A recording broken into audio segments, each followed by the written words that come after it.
Cristo tem autoridade sobre a terra. Por isso que ele vai terminar falando sobre isso, e nós vamos ler um outro texto que vai falar bem sobre tudo isso.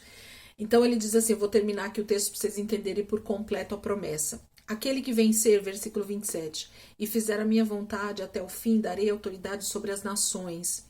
Ele as governará, ele Jesus, com cetro de ferro, e as despedaçará como a um vaso de barro. Então, tanto Cristo, quanto a sua igreja, quanto o seu povo, que vai estar nesse momento reinando sobre as nações, vão ter a mesma autoridade, porque Jesus vai investir os seus filhos, a sua noiva, dessa autoridade. Ele diz no versículo 28, eu lhe darei, Jesus está dizendo, queridos, eu lhe darei a mesma autoridade que recebi de meu Pai, também lhe darei a estrela da manhã.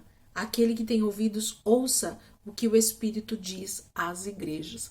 Jesus está dizendo assim, quando eu instituir o meu reino, quando eu vier com toda a minha glória, como o leão da tribo de Judá, e colocar o meu trono sobre Jerusalém, no Monte Sião, e começar a reinar a terra de lá, e o reino milenar, o milênio iniciar, então aqueles que ressuscitarem primeiro, na primeira ressurreição, que é na volta de Cristo, eles vão reinar comigo, serão um reino de reis e sacerdotes. Jesus vai reinar sobre toda a terra e nós reinaremos com eles, vai ser reis sobre reis, ele é o Senhor de muitos senhores, né? O Rei dos reis que vão estar sobre a terra e Senhor dos senhores. Nós vamos reinar com Cristo sobre a terra. Esse vai ser o papel da igreja no milênio. Esse vai ser o papel desses primeiros que venceram, que perseveraram até o fim, que buscaram esse reino de Deus em primeiro lugar. Então, Jesus traz uma promessa poderosa sobre a igreja de Tiatira, assim como já tem trazido essas mesmas promessas poderosas sobre as outras igrejas. Por quê? Porque Deus está levantando uma igreja poderosa que vai receber a mesma autoridade que o Pai deu para Jesus, para o Filho primogênito. Nós teremos então a mesma autoridade que foi investida sobre Jesus para reinar sobre a terra, para instituir a lei de Deus sobre a terra. O reino de Deus vai ser realmente instituído sobre toda a terra e Deus trará então todo o juízo sobre aqueles que não estiverem segundo a sua palavra, segundo o seu reino. Eu queria ler uma passagem com vocês que fala justamente sobre essa questão do versículo 27, que diz que ele as governará com cetro de ferro e as despedaçará como a um vaso de barro. Eu queria que você fosse comigo para Jeremias 19. Essa é a passagem que eu falei que eu ia ler, que também tinha a ver. Quando eu começo a ler essas coisas, queridos, eu fico tão feliz porque a palavra de Deus ela se completa de tal maneira que Deus não deixou passar nada e não vai deixar passar nada e tudo está escrito. Só não entende quem não medita na palavra, porque está tudo muito claro e a gente precisa ter esse desejo, esse anseio de meditar na palavra para entender essas coisas que Deus tem falado com a sua igreja desde o início, primeiro com os judeus e depois conosco, com os gentios, que nos tornamos povo de Deus juntamente com eles através da fé. Capítulo 19, não sei se vocês me permitem ler, até para a gente entender o contexto e a gente falar um pouquinho do que Deus está falando aqui com o seu povo através do profeta Jeremias, mas que está contextualizando ali com Apocalipse da igreja de Tiatira. Capítulo 19, vou tentar ler mais rápido aqui, acompanhem aí comigo. Jeremias, capítulo 19, diz assim, se vocês quiserem pausar para achar aí, pausa o vídeo e aí dá play de novo. Assim diz o Senhor, vá comprar um vaso de barro de um oleiro, leve com você alguns líderes do povo e alguns sacerdotes e vá em direção ao vale de Ben-Rinom, perto da entrada da porta dos cacos. Proclame ali as palavras que eu disser a você. Diga, ouçam a palavra do Senhor, reis de Judá e habitantes de Jerusalém. Assim diz o Senhor dos Exércitos, Deus de Israel: sobre este lugar trarei desgraça, tal que fará retinir os ouvidos daqueles que ouvirem isso.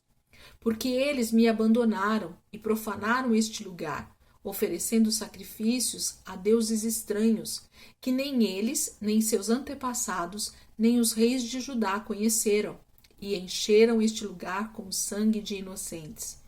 Construíram nos montes os altares dedicados a Baal, para queimarem os seus filhos como holocaustos oferecidos a Baal, coisa que não ordenei, do qual nunca falei, nem jamais me veio à mente. Por isso, certamente vêm os dias, declara o Senhor, em que não mais chamarão este lugar Tofete ou Vale de Ben-Rinom, mas Vale da Matança. Esvaziarei neste lugar os planos de Judá e de Jerusalém. Eu os farei morrer à espada perante os seus inimigos, pelas mãos daqueles que os perseguem, e darei os seus cadáveres como comida para as aves e os animais. Farei com que esta cidade fique deserta e seja tema de zombaria. Todos os que por ela passarem ficarão chocados e zombarão de todos os seus ferimentos. Eu farei com que comam a carne dos seus filhos e das suas filhas, e cada um comerá a carne do seu próximo, por causa do sofrimento que os inimigos procuram tirar-lhe a vida, lhes infligirão durante o cerco. Depois quebre o vaso de barro diante dos homens que acompanharam e digam-lhes: assim diz o Senhor dos Exércitos, assim como se quebra um vaso de oleiro que não pode ser mais restaurado, quebrarei este povo e esta cidade, e os mortos em Tofete serão sepultados até que não haja mais lugar. Assim farei a este lugar e aos seus habitantes, declara o Senhor, tornarei esta cidade como Tofete. As casas de Jerusalém e os palácios reais de Judá serão profanados como este lugar de Tofete. Todas as casas em cujos terraços queimaram incenso e todos os corpos celestes e derramaram oferta de bebidas aos seus deuses estrangeiros. Jeremias voltou então de Tofete, para onde o Senhor o mandara profetizar, e entrando no pátio do templo do Senhor, disse a todo o povo: assim diz o Senhor dos Exércitos, o Deus de Israel: ouçam, trarei sobre esta cidade e sobre todos os povoados ao redor todas as desgraças contra eles anunciadas, porque se obstinaram e não quiseram obedecer às minhas palavras. Palavra maravilhosa aos meus olhos hoje. Em outro momento, talvez, da minha vida, eu olhasse para essa palavra e dissesse assim: meu Deus, eu não estou entendendo nada. E como o Senhor é terrível, como o Senhor gosta de trazer tragédia para o seu povo. O Senhor está dizendo que o Senhor vai destruir a cidade de Judá e de Jerusalém. O Senhor vai fazer as pessoas comerem os próprios filhos, os corpos dos próprios filhos por causa da fome, né? Por causa da seca, por causa da falta que eles vão ter por causa do cerco, né? Por causa da opressão do inimigo. Então, hoje, olhando com um olhar mais profundo ou um pouquinho mais apurado dessa palavra, a gente consegue perceber que Deus está falando justamente sobre aquele período onde o Armagedon vai acontecer, onde Deus vai trazer juízo sobre a terra na volta de Jesus, sobre os seus inimigos. Por quê? Porque as pessoas abandonaram o Senhor. Então, Jesus está alertando a igreja de Tiatira e toda a igreja nos últimos dias para que ela não se enquadre nesse povo que se corrompeu também. Se corrompeu como? Abandonando o Senhor e justamente fazendo aquilo que Deus está dizendo para a igreja não fazer, que é sacrificando, que é comendo sacrifícios a ídolos, porque o Senhor está dizendo aqui no versículo 4, do 4 até 4 e 5, né? Deus vai falar sobre todos os altares, todos os sacrifícios que o povo de Israel, que Judá e Jerusalém fazia nos montes, levantando altares para Baal. Mais uma vez, Baal está aparecendo aqui para nós, esse outro marido que Jerusalém e Judá tinha, que não era o Senhor. O seu povo se desviou totalmente daquele verdadeiro Deus e por isso Deus trouxe juízo sobre Judá e Jerusalém, permitindo que o rei Nabucodonosor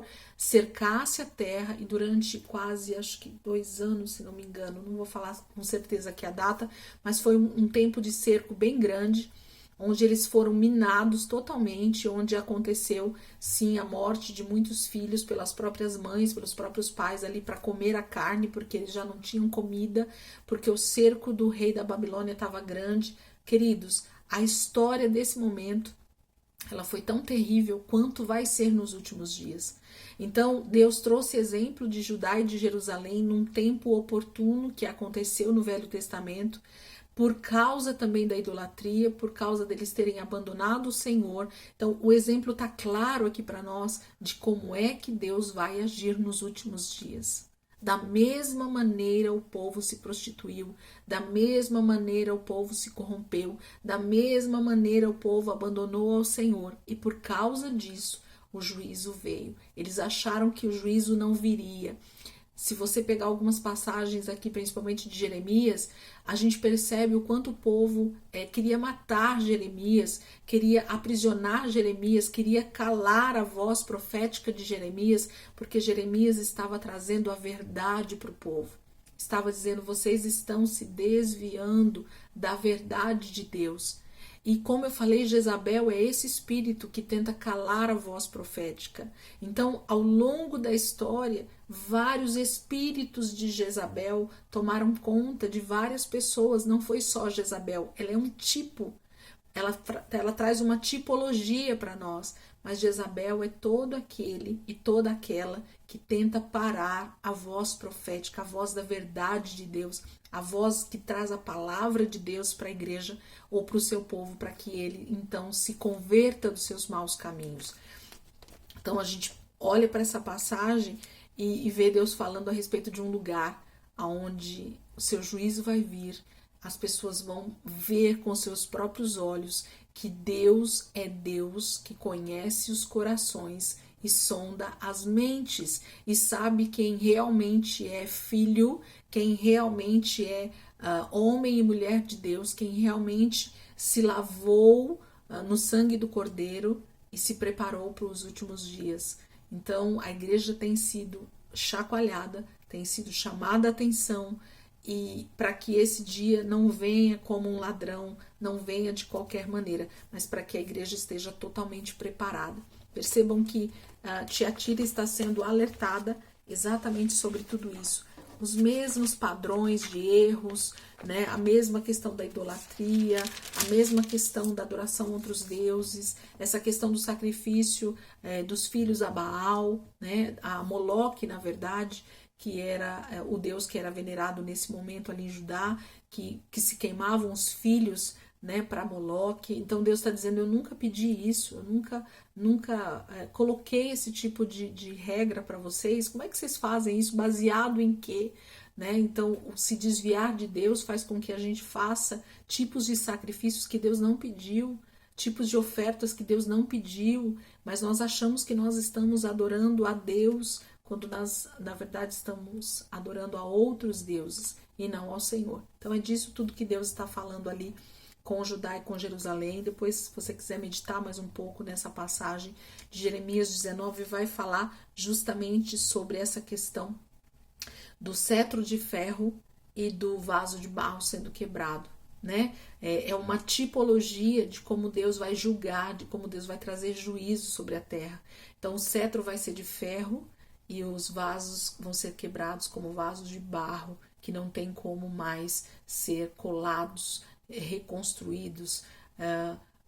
Na verdade, o vaso, enquanto ele está na mão do oleiro, com barro molhado, sem estar totalmente seco, ele vai conseguir ser moldado ainda. Mas a partir do momento que ele é queimado no fogo, olhar como chamas de fogo, então já não há mais como. Ele é quebrado porque não foi encontrado, né, com pureza na sua construção, e aí o vaso ele vai ser totalmente despedaçado.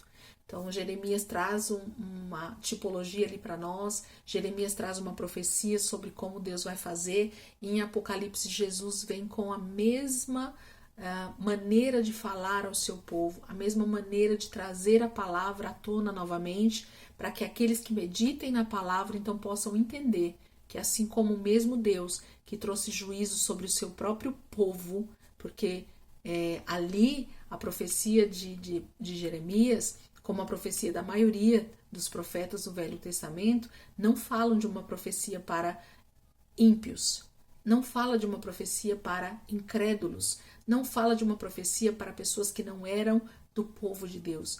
O Velho Testamento traz uma referência para nós dos judeus, dos filhos de Deus. Deus está corrigindo seus filhos, a geração a partir de Abraão, esses que ele separou para ser a sua nação santa e que adorasse somente a ele. Lembra quando eu falo para vocês que as cartas, elas não estão sendo escritas para incrédulos, para ímpios, para não cristãos, para não crentes? Não, as cartas elas estão sendo escritas para cristãos, para a igreja, para aqueles que se dizem crentes, e Deus está trazendo todo esse alerta para os crentes, para falar aqui bem claramente para nós entendermos. No Velho Testamento, Deus estava falando com Israel, Deus estava falando com Judá, Deus estava falando com o seu povo, com a nação de Israel, que havia também se corrompido com outros deuses. Então percebam o paralelo, Deus está falando com o mesmo tipo de gente, no Velho Testamento com o povo de Israel, no Novo Testamento com judeus e gentios convertidos a Jesus, que estão então se dizendo cristãos, se dizendo povo de Deus, mas que na verdade estão se prostituindo com outros deuses, se corrompendo na sua sã doutrina, estão deixando de olhar para Deus, o autor e consumador da sua fé. Então nós precisamos olhar para essas cartas com tanta atenção, com tanto carinho, para que nós possamos identificar essa igreja. Quem eu sou como igreja? Qual tem sido o meu desempenho, né, como igreja, como crente, como cristão, como filho de Deus? Onde é que eu tenho me enquadrado? Onde é que eu tenho estado? Em que mesa? Em que comunhão? Em que relacionamento? Em que serviço eu tenho estado? A quem eu tenho adorado? Adoração é serviço, queridos. Quem você tem servido? O Deus deste século, Baal, um outro marido, ou você tem servido o seu verdadeiro marido, que é Cristo, que é o Senhor, que é o Deus da tua vida? Então a gente precisa estar bem atento a tudo isso. Eu espero que eu tenha conseguido, através aqui da aula, trazer esses assuntos aqui para vocês, terminar a carta aqui de Tiatira, e a gente então na próxima aula começa a carta de Sardes, que a gente tem bastante coisa para falar aqui também.